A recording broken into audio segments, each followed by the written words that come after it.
তো হ্যালো বন্ধুরা, আজ তোমাদের যে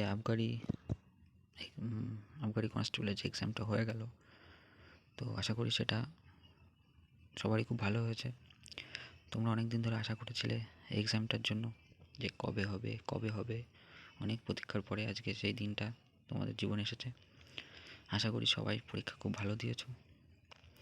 তো চলো আজকে এখন কোশ্চেনগুলো দেখে নেওয়া যাক, আর তার অ্যান্সারগুলো ঠিক তোমরা মিলিয়ে নাও, দেখে নাও, আমি দেখাচ্ছি।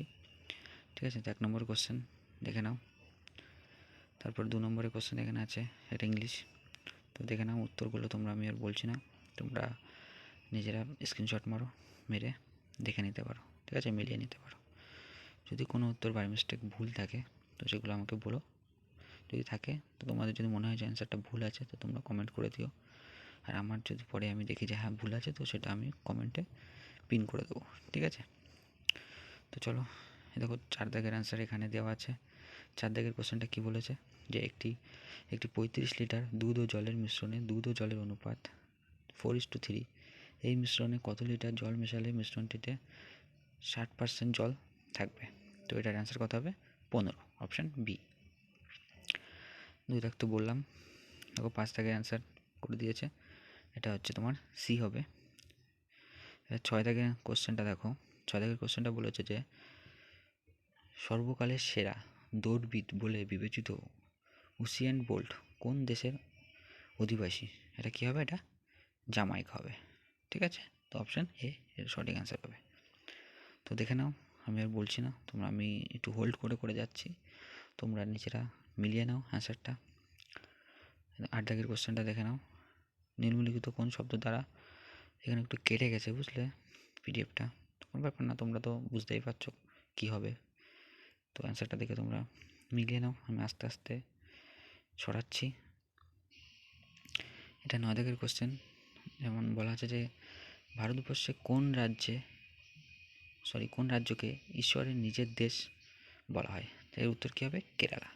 ঠিক আছে, তারপরে এখানে যেমন বলেছে 11 দাগের কোশ্চেন, সংবিধানের কোন ধারায় অস্পৃশ্যতা দূরীকরণের কথা বলা হয়েছে? এটা কী হবে? এটা আর্টিকেল নাম্বার 17, তাই তো, অপশান এ। তো দেখো 12 দাগের একটা কোশ্চেন আছে, তো সেটার অ্যান্সার হয়ে যাবে তোমার বি, 400%। ঠিক আছে, তারপরে দেখো 10 দাগের কোশ্চেনটা দেখে নাও, ওটার অ্যান্সার অপশান এ হ্যাভ হবে। তারপরে দেখো 13 দাগ। তো 13 দাগ কী বলেছে, কোন পাল সম্রাট বিক্রমা শিলায় মহাবিহার প্রতিষ্ঠাতা করেন? এটা কী হবে? এটা ধর্মপাল হবে। ঠিক আছে, দেখো 14 দাগের অ্যান্সারটা করে দেওয়া আছে, এটা 16 হবে। ওটা 15 দাগটা দেখে নাও। তবে 16 দাগের অ্যান্সার এখানে তোমার 10 হবে। 18 দাগের অ্যান্সার এখানে 17 হবে, অপশান এ।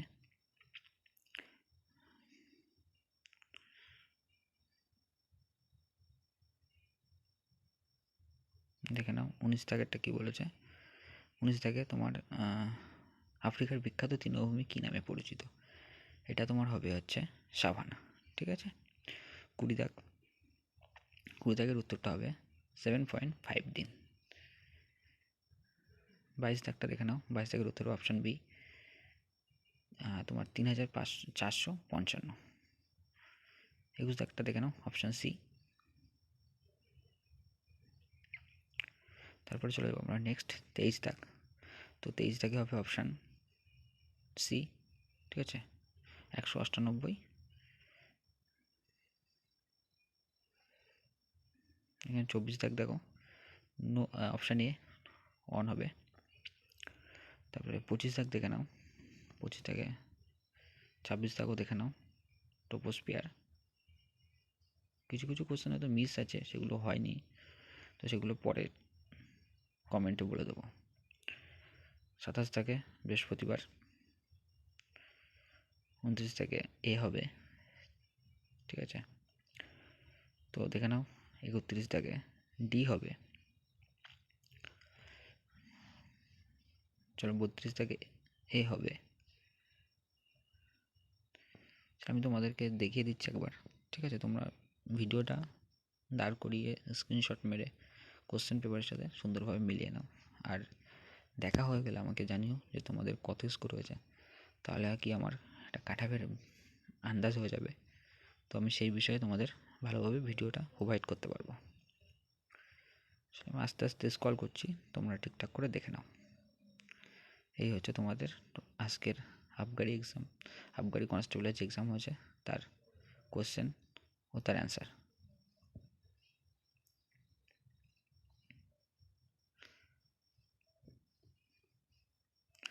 আর যাদের পরীক্ষা মোটামুটি একটু খারাপের দিকে গেছে তাদের চিন্তা করার কিছু নেই, যা হওয়ার সেটা হয়ে গিয়েছে, সেটা নিয়ে ভেবে লাভ নেই। এবার ভাবতে হবে আমাদের সবসময় যে আমরা সামনে কীভাবে এগোবো। যেটা করে ফেলেছো সেটা তো আর পাল্টাতে পারবে না, তো সেটা নিয়ে ভেবে অযথা টাইম নষ্ট করো না। যেটা করলে তোমার সামনের দিনে ভালো হবে সেটা নিয়ে ভাবতে হবে সবসময়। হয়তো কারোর এক্সাম খারাপ হয়েছে, সে ভাববে যে কাট অফ কম গেলে আমি পাস করব, কিন্তু সেটা তো হবে না। কাট অফ যেটা যাওয়ার সেটাই যাবে।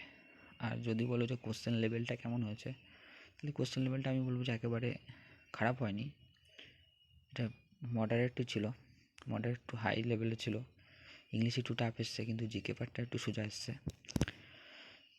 তোমরা অনেক দিন টাইম পেয়েছো, প্রায় অনেক দিন টাইম পেয়েছো তোমরা এই পরীক্ষাটা মেন এক্সামের জন্য। তো তোমরা অনেকে হয়তো অনেক অ্যান্সার করতেও পেরেছো, আর বেশিরভাগ সবাই বলছে যে এখানে উল্টে গেছে। ঠিক আছে, দেখে নাও, কোনো ব্যাপার না। অনেকের কাছে শুনলাম যে তাদের এক্সাম ভালো হয়েছে, আর অনেকে বলছে যে মিডিয়াম হয়েছে।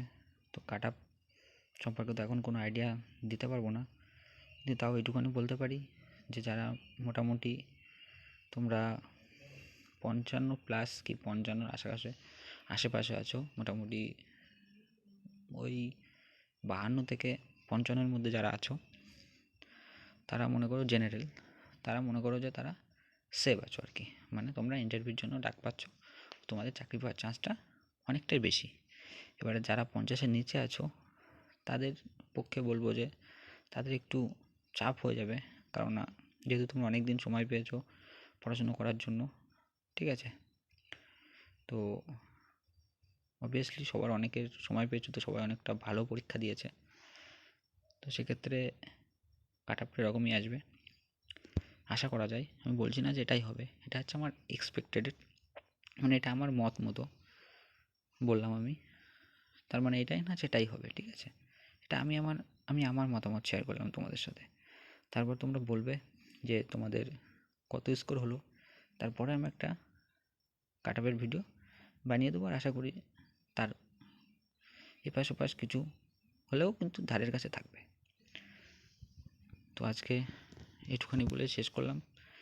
আর আমার এই চ্যানেলে প্রতিদিন তোমার বিভিন্ন কম্পিটিটিভ এক্সামের জন্য জিকে, জিআই, ম্যাথ ক্লাস করানো হয়। তো বন্ধুরা প্লিজ তোমরা চ্যানেলটাকে সাবস্ক্রাইব করে নাও ও পাশে থাকা বেলওয়ালা আইকনকে প্রেস করে দাও এবং অল নোটিফিকেশান অন করে নাও, যাতে আমি ভিডিও ছাড়ার সাথে সাথে তোমরা সেটা নোটিফিকেশান পেয়ে যাও এবং সবার ফার্স্টে দেখতে পারো।